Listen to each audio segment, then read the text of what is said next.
Howdy folks, this is Lurkin from Mobalytics, and now that the pits have been nerfed and the pit bosses have been nerfed, I wanted to go over a standard Blizzard build.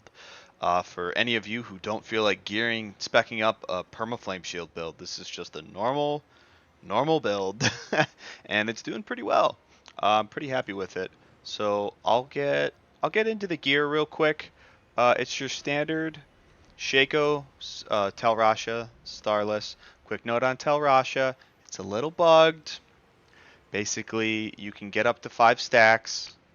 The tooltip will only show 4, and however many stacks that you actually have, subtract 1, and that's the damage that you're getting. So when you have 1 stack, you get 0 damage. 2 stacks, 15%, all the way up to 5 stacks. The tooltip will only show 4, and then you get 4 stacks of damage.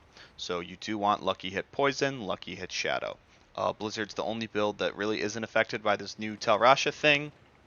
But, so, pre-Harlequin Crust, you're looking at a concentration helmet with CDR, whatever you can get. Pre-Starless, you're looking at a Conceited Ring or a Prodigy Ring if you don't have a hold of everything. And attack speed, int, whatever you can get. But for this build, it is a Snowguard's chest. Int max life armor, that's totally fine. If you don't have a handle on your mana, you can drop int or max life for mana per second. Any utility temper is fine, and a flame shield duration temper. It's not a perma flame shield build, but it's good to have high flame shield duration. Next, int attack speed, crit chance gloves with ice spike damage. The way I have the board set up in this variant, you do not need a cold damage temper because this build's a little tankier because we're running the Verse Mastery passive. So no cold damage temper needed. So ice spike damage and then any lucky hit chance to do anything temper is fine. When we run our Tybalt's Will, this helps top off our mana and gives us 20% damage. We can get some pretty nice damage out of it. Asu's Heirloom, that way when we evade, our crit chance can go up to around 80 with really good rolls, and then the last 20 is from Stalagmite. Wand, this one's up to you. I would prefer to have int, max life, and critical strike damage on here. Vulnerable damage is fine, and if you're not into the max life, you can even just take straight damage. Ice spike damage and a poison or shadow temper. Focus is always going to be int, crit chance, cooldown. Nothing better on the focus. And then ideally you want ice spike damage temper and a lucky hit chance to deal shadow. And if you do end up, if you get a really good item and you end up with vulnerable or cold damage and you don't want to brick it, it's okay. I mean, I know the values are a lot higher on the ice spike, but it's better than having damage to frozen or blizzard damage. So just take what you can get sometimes. Starless doing Starless things stacks up to 50% now. It's pretty crazy. Tel Rasha doing Tel Rasha stuff. Able to get up to 60% damage on this, and hopefully it gets fixed soon. And then lastly, an amulet. It's a little. I think this is the amulet that you want for the build. Conj Mastery, attack speed, cooldown reduction. Conj Mastery can be Devouring Blaze, but then you're not getting as much movement speed and mana regen out of it. And attack speed can be Devouring Blaze, but then you're not casting as much. But whatever you can really get with the amulet. I think the important thing here is that you have cooldown. You always want cooldown reduction on your amulet, and then just whatever passives you can use and or attack speed, that's totally fine. So for our damage aspects, it's Storm Swell and Shredding Blades, both 1.3x global multis to vulnerable enemies. It's then Frozen Tundra, that way our ice spikes have a bigger radius, and Glacial on the amulet. I kind of gave up running staffs. I know it's more damage. I'm so much more comfortable playing with the wand focus. For, armor is up to you. Obviously you want skulls in your jewelry. And then you would take emeralds in here, because once you bridge the 80% crit chance mark, the green ones, I think they're emeralds. Yeah, the emeralds start to have more value over the 20% blue ones, the vulnerable damage ones. And then in here, it's up to you. You can run full topaz, you can run full rubies, you can mix and match. I'm doing a bit of mix and match. And for my stats with this, I'm sitting at about, I have a lot of cooldown reduction. Because of the GA roll here, the triple hit here. But if you can get around 35% cooldown, 37, you should be sitting pretty good. This isn't a perma flame shield build, so it's not that important. And let's go over the skill tree. Skill tree should match the planner now. You know, 2 points in Firebolt to progress, 3 points in Potent Warding. This just got buffed, so we're getting a lot of more max resist. The 1 point Devastation to progress. This node is bugged in a good way. In a good way, you're getting the old mana regen that it used to give. So we take that. We max out Flame Shield. It's always nice to have a nice long Flame Shield. In this build, we do take the Teleport DR, very important. And you can either take Shimmering or Mystical Ice Armor. That's all preference. Ice Armor got a bit of a buff, so it's still going to stop at your whatever your max life is. You're still only going to get 17.1k on your full Ice Armor, but it's going to start higher, and so it's going to ramp up the max faster. Take Ice Blades for Summit Ice Blades. That way our Ice Blades are reducing our cooldowns. We take the Lightning Spear node. That way we're stunning everything. We got Vulnerable. We got Ranks and Conj Mastery for damage. Mana Shield, Protection. You know, Mana Shield. It's pretty standard at this point. Align the elements. Stuff like that. We got 2 points in Icy Veil, so we got a little bit longer. Barrier. Just 1 point in Blizzard. The other 4 from Shaco. We're just after Mage's Blizzard, so that it's increased by 4 seconds. Next, we take Devouring Blaze. We're going to have a lot of burning enemies in this build because it is Firebolt enchant. Next, we take Hoarfrost, Icy Touch, and Permafrost. These all give us a bunch of damage to enemies with our frost skills. We don't take Frigid Breeze because Blizzard doesn't have the best lucky hit. Once you have Starless, your mana is pretty good. Lastly, we take Verse. Verse just got a buff, and Verse is currently bugged to be dealing 20% increased. Got a buff, and it's bugged so that we get increased damage to close enemies from. It's not just shock skills; it's all skills. And then lastly, enchantments. IceBlade enchant. That way we can scale our Conj Mastery, and we can get a bunch of our cooldowns back so that we can have pretty good uptime on all our abilities. And Firebolt enchant, because we don't have a perma flame shield, we do want Firebolt enchant. That way we can actually have reliable burning. And because of that, because our Vuln will suffer, because IceBlades isn't the best at global Vuln, it's more better at single target, we have Lightning Spear over Unstable Currents. And that's all the rambling I'm going to do. Let's get into it.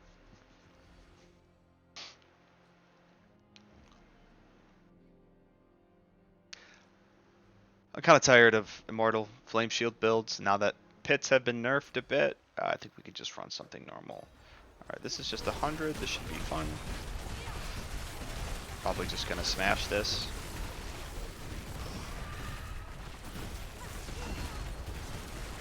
But as you can see, the mana is really good, and you're just kind of bruising through this. Because we are running Verse, ideally you want to stand close to things.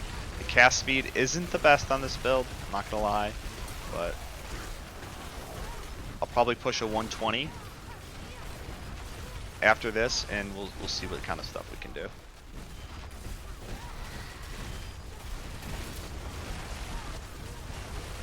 But hundreds are pretty free now, so you should have some like nice time farming.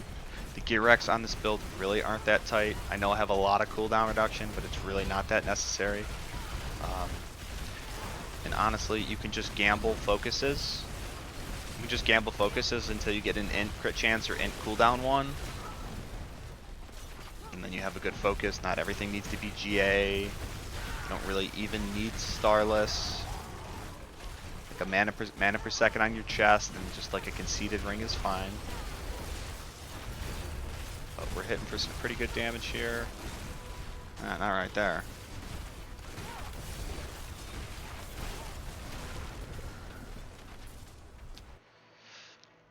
My gear's not even that. My gear's good, but like compared to some of the people doing like actually pushing with Blizzard, their gear's way better because they've been hunting it.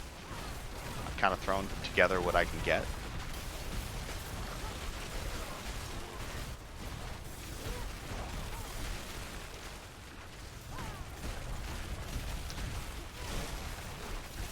But especially when you're farming, like I even cast too much. Like right here, you can leave. They're gonna die.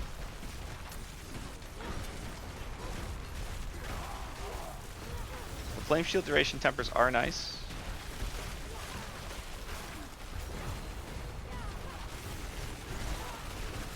kind of just want to use all your abilities whenever you can. That way you're getting the IceBlade cycling. You should have 6 IceBlades out on bosses. It really starts to ramp when the IceBlades actually have something to sit and chunk at. When you're farming, you see less IceBlades because everything dies too fast. But we should be hitting the boss here pretty soon. And next, I'm going to take it, I think, into a 120. And if you see it cut, it's because I got Sharpshooter.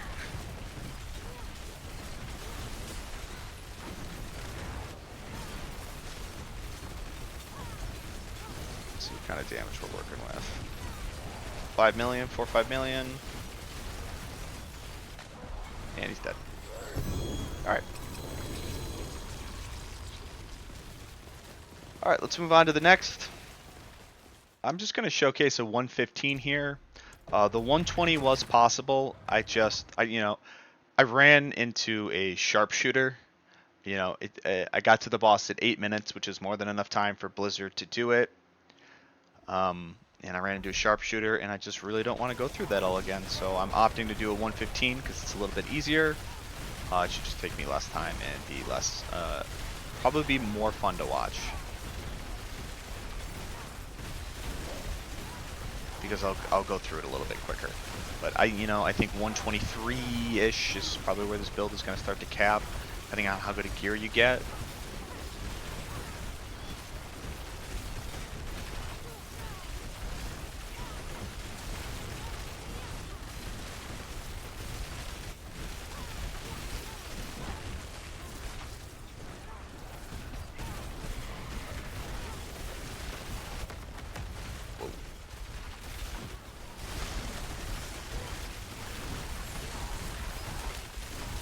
Yeah, these guys are definitely dying a bit faster than the 120s did, but the 120 was totally feasible. The boss fights are a little long, they're definitely doable, and the one thing you need to look out for in non-immortal builds is once the bosses get to 25% health, the fights get pretty hectic, and you really need to be on your toes. And obviously, Blizzard has access to 3 flame shield duration tempers. You can make it an immortal build. I just opted not to for once because I know I'm just tired of it. I don't know. I don't think it lets me theory craft and like make as good of a build as I want to. There's no balance. But like, if you have concussive and exploiters, it's mainly exploiters, you'll definitely be able to get through the mobs way faster. Even though the build doesn't really have that much, or if any, besides the Icefall legendary node, increases to crowd control damage.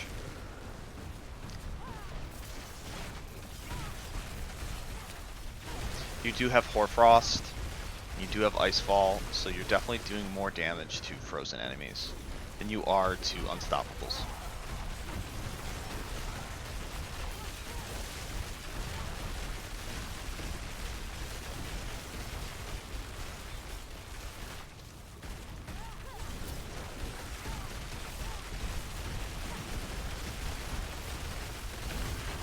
I almost don't want the Lightning Spear to stun, so that one's sort of up to you. You don't have to take the Invoked Lightning Spear, all those skill points into it. You can just use the Shakeout ranks and get 1 point. I want to see if I can find more elite packs.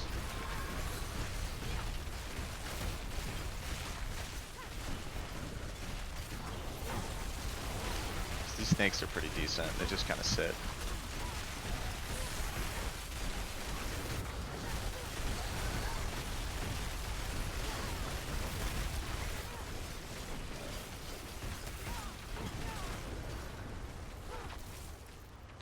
Let's go on to the next room. And we should be pretty good. But pushing really isn't that fun. It's nice to see what you can do, but it's really quite the unenjoyable experience to actually go through. so much fishing involved. You need good mobs. Like knights are terrible for pushing because they like heal each other and get shields randomly. This guy right here, this herald, and for whatever reason he has extra life.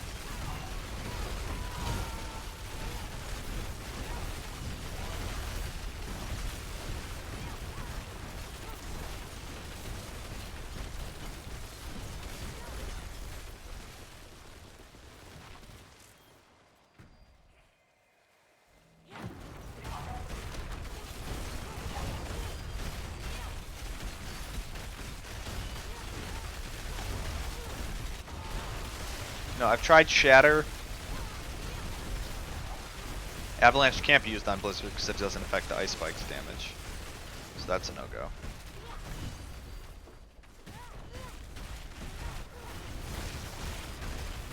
Ooh, jeez.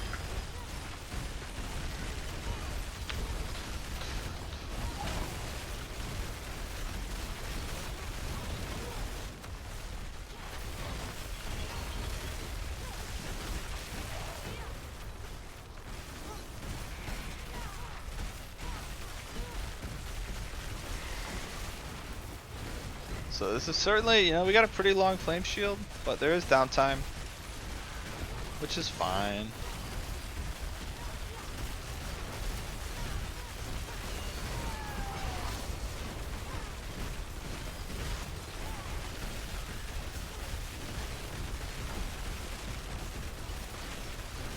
Alright, so compared to the... Second.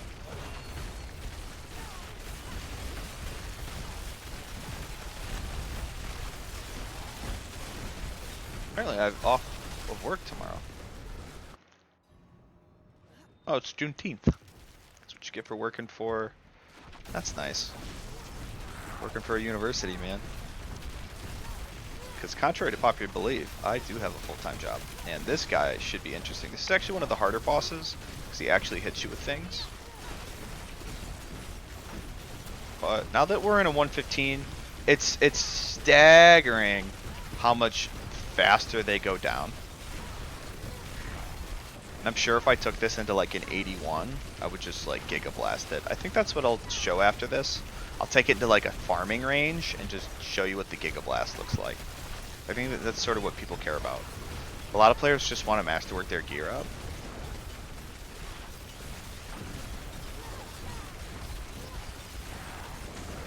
But like a 115 is a respectable tier to be pushing.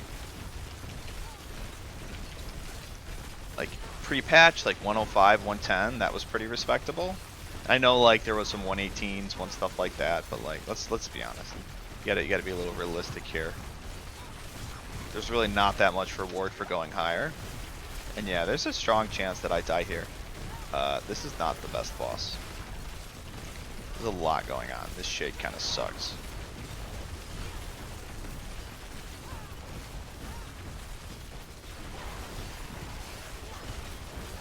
Yep, it's Lilith.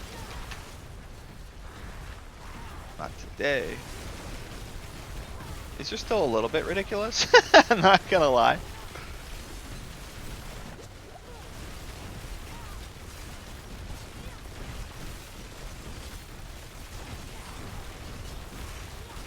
Come on, just let me get this.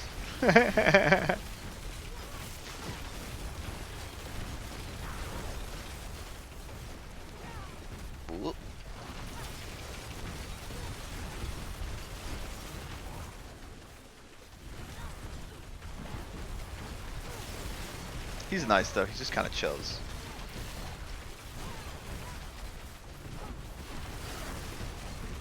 Probably get him here in this flame shield. Maybe we can get him before that lady kills me. Alright, there we go. Alright, let's take this straight into... Let's do a 91. I think that's a pretty good... 81s were probably what we used to farm. Let's just take this into a 91 and let's just kind of see how fast it is.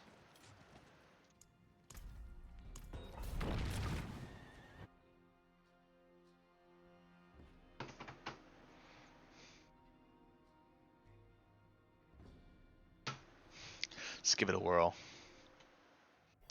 It's always crazy when you drop tiers, just how much better things feel. Like, oh yeah, free.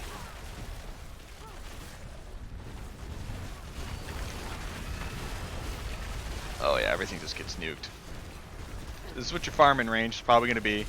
91. It's definitely, you know, the build's always going to be a little bit slower than Frozen Orb in your farming range because it takes a while to ramp. But I think once you can get the hang of like, how many casts do I actually need to put on enemies? Because I definitely overcast. But once you sort of figure that out, like, yeah, it casted too many. Once you figure out how many casts you actually need on enemies, you can probably just start running around doing this. 2, 3, and we can keep moving. They're gonna die. Probably even look into Shatter. Or maybe even possibly, you know, Ancient Flame, Asu's Ferocity. You just trade out Storm Swell for Ancient Flame. For when you're farming and stuff. And it's not expensive to just trade out like one aspect. But, I'm liking Blizzard. This is fun. I like that I actually, like, it's not putting me to sleep as much because there's actual thought process and dodging that has to go into with it not being an Immortal build, but I'll take this Immortal Shrine, please. Thank you. Definitely not Giga Blasting. You'd probably Giga Blast 81s. This is definitely like the upper end of what you can blast. I could probably also be faster too. Casting less and moving more. Yeah, I've been overcasting. I can definitely schmoove.